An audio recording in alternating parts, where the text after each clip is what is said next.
Hi, I'm Sagil Amin. Welcome to part 2 of our Ask Me Anything session.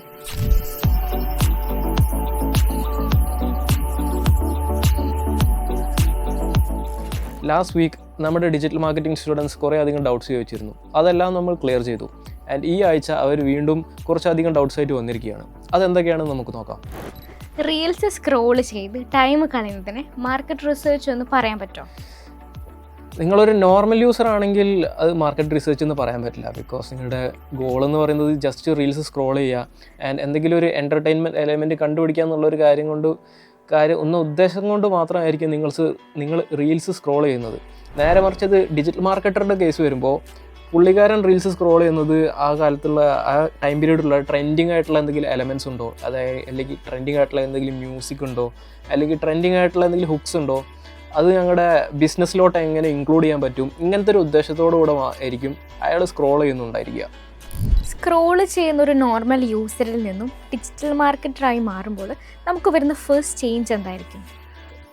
നമ്മുടെ reel എന്തുകൊണ്ട് വൈറലായി, എന്ത് ഹുക്കാണ് ഇതിൽ വന്നത്, ഏത് ടൈപ്പ് സിനിമാറ്റോഗ്രാഫിയാണ് ആ റീലിൽ യൂസ് ചെയ്തത്, ഇങ്ങനത്തെ കാര്യങ്ങളൊക്കെ കൂടുതലായിട്ട് അനലൈസ് ചെയ്യാൻ ശ്രമിക്കും.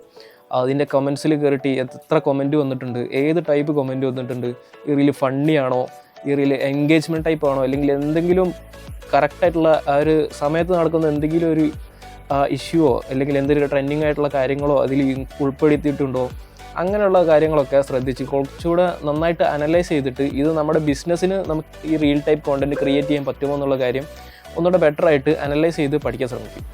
3 സെക്കൻഡ്സിൽ ഒരു റീല് അട്രാക്റ്റ് ചെയ്യാൻ റീസൺ എന്തായിരിക്കും?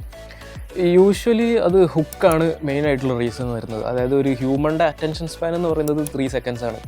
അതിൽ ഇറ്റ് ക്യാൻ കുറേ ഫാക്ടേഴ്സ് ഉണ്ടാവും. ഇറ്റ് ക്യാൻ ബി മ്യൂസിക്, അല്ലെങ്കിൽ വിഷ്വലി എന്തെങ്കിലും ഹുക്കിംഗ് ആയിട്ടുള്ള കാര്യങ്ങളുണ്ടാവും, അല്ലെങ്കിൽ ഒരാളെ പെട്ടെന്ന് ഞെട്ടിക്കുന്ന എന്തെങ്കിലും ടൈപ്പ് ആയിട്ടുള്ള സാധനങ്ങൾ കൊടുത്തിട്ടുണ്ടാവും. അത് നമുക്കൊരു പിൻ പോയിൻ്റ് ചെയ്തൊരു ഇന്ന സാധനം കൊണ്ടാണ് ഈ റീൽ വൈറലായതെന്ന് നമുക്ക് പറയാൻ പറ്റുന്നത് ഹുക്ക് ബേസ്ഡ് തന്നെയാണ്. സോ അത് ഹുക്കാണ് മെയിൻ റീസൺ ആയിട്ട് വരുന്നത്.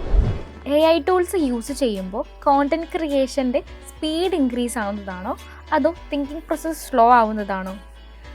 Okay, so AI tools use ചെയ്യുമ്പോൾ ക്രിയേഷൻ്റെ പ്രോസസ്സ് സ്പീഡപ്പ് ആവും. ബട്ട് അത് തിങ്കിങ് പ്രോസസ്സ് ഒരിക്കലും സ്ലോ ഡൗൺ ചെയ്യില്ല. ബിക്കോസ് AI വെച്ച് നിങ്ങൾക്കൊരു കോണ്ടന്റ് ക്രിയേറ്റ് ചെയ്യണമെന്നുണ്ടെങ്കിൽ അതിലൊരു തിങ്കിങ് പ്രോസസ്സ് എന്തായാലും ഇൻവോൾവ് ആണ്.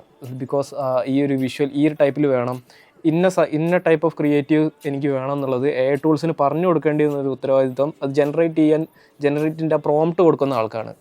സോ AI ടൂൾസ് യൂസ് ചെയ്തിട്ട് ക്രിയേറ്റ് ചെയ്യുമ്പോൾ എന്തായാലും അവിടെ ഒരു wide range of thinking process ഉണ്ട്. സെയിം കോണ്ടന്റ് ഡിഫറെൻ്റ് ആളുകൾ സ്ക്രോൾ ചെയ്യുമ്പോൾ ചിലർ പോസ്റ്റ് ചെയ്യുന്നതും ചിലർ സ്കിപ്പ് ചെയ്യുന്നതും എന്തുകൊണ്ടാവും? അതെന്താണെന്ന് വെച്ചാൽ ഇൻസ്റ്റഗ്രാം ഏത് സോഷ്യൽ മീഡിയ ആയാലും അതിൻ്റെ ആൽഗോറിതം ആൾക്കാരെ ടാർഗറ്റ് ചെയ്യുന്നത് പല രീതിയിലാണ്. അതായത് സെയിം ആൽഗോറിതം വേറെ ആൾക്ക് ഉണ്ടാവില്ല. അപ്പോൾ ഒരു ആൽഗോറിതത്തിൽ വരുന്ന ഒരാളെ ടാർഗറ്റ് ചെയ്തുള്ളൊരു കോണ്ടൻറ്റ് വേറെ ആളുമായിട്ട് കണക്ട് ചെയ്യണമെന്നില്ല. സോ അങ്ങനത്തെ ഒരു കോണ്ടൻറ്റ് വരുമ്പം അതെന്തായാലും സ്കിപ്പ് ചെയ്ത് പോകും. അപ്പോൾ എല്ലാവരുടെ ഇൻട്രസ്റ്റും കാര്യങ്ങളൊക്കെ ഡിഫറെൻ്റ് ആയിരിക്കും. സോ ആ ബേസിലുള്ള കോണ്ടൻറ്റ് വന്നാലേ ഈ കോണ്ടൻറ്റ് എനിക്ക് വേണ്ടിയിട്ടുള്ളതാണെന്നുള്ളത് ആ വ്യൂവറിന് തോന്നുള്ളൂ. അങ്ങനെ അയാൾക്ക് തോന്നിയിട്ടില്ലെങ്കിൽ അയാൾ എന്തായാലും സ്കിപ്പ് ചെയ്ത് പോകും. ഡിജിറ്റൽ മാർക്കറ്റിംഗ് പഠിക്കുന്ന ടൈമിൽ തന്നെ പാർട്ട് ടൈം ആയിട്ട് വർക്ക് ചെയ്യാൻ പറ്റും? ഓഫ് കോഴ്സ്, ഡിജിറ്റൽ മാർക്കറ്റിംഗ് പഠിക്കുന്ന സമയം തന്നെ അങ്ങനത്തെ കാര്യങ്ങളൊക്കെ ചെയ്ത് നിങ്ങൾക്ക് കുറച്ചുകൂടെ എക്സ്പീരിയൻസ് നേടിയെടുക്കാം. ബിക്കോസ് പ്രൊജക്ട്സും കാര്യങ്ങളൊക്കെ ചെയ്താലേ ഡിജിറ്റൽ മാർക്കറ്റിങ്ങിൽ കുറച്ചുകൂടെ നിങ്ങൾക്ക് ഒരു എക്സ്പീരിയൻസ് ഉണ്ടാവുകയുള്ളൂ. അപ്പോൾ നിങ്ങൾക്ക് ഇത് പല രീതിയിൽ ചെയ്യാം. അതായത് ഇൻറ്റേൺഷിപ്പ് കൊടുക്കുന്ന ആൾക്കാരുണ്ടാവും, ഫ്രീലാൻസ് ആയിട്ട് നിങ്ങൾക്ക് വർക്ക്സ് എടുക്കാം. അങ്ങനെയുള്ള ഒക്കെ ചെയ്തിട്ട് നിങ്ങൾക്ക് എക്സ്പീരിയൻസ് ബിൽഡ് ചെയ്തെടുക്കാം. ഒരു പ്രൊഫൈൽ ഫോളോ ചെയ്യാൻ നമ്മൾ ഡിസൈഡ് ചെയ്യുന്നത് ഫസ്റ്റ് ഇംപ്രഷൻ കൊണ്ടാണോ അതോ റിപ്പീറ്റഡ് കോണ്ടന്റ് എക്സ്പോഷർ കൊണ്ടാണോ? ഓക്കെ, സോ ഫസ്റ്റായിട്ട് വീഡിയോ ലൈക്ക് ഒരു ക്രിയേറ്ററുടെ വീഡിയോ കാണുമ്പോൾ അതൊരു ഫസ്റ്റ് ഇംപ്രഷൻ ക്രിയേറ്റ് ആവും.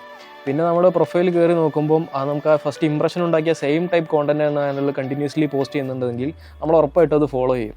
പിന്നെ അയാൾ ഫ്യൂച്ചറിലും ആ സെയിം ടൈപ്പ് കോണ്ടന്റ് തന്നെയാണ് പുഷ് ചെയ്യുന്നുണ്ടെങ്കിൽ കണ്ടിന്യൂറ്റി അയാൾ കൊണ്ടുവരുന്നത് കാരണം നമ്മൾ ഒരു ലോങ് ടൈം ഫോളോവറായിട്ട് തന്നെ നിൽക്കും. മോസ്റ്റ്ലി ആൾക്കാർ ഫോളോ ചെയ്യുന്നത് ആ കോണ്ടന്റ് റിപ്പീറ്റഡ്ലി ആ വാല്യൂ കൊടുക്കുന്നത് കൊണ്ട് തന്നെയാണ്.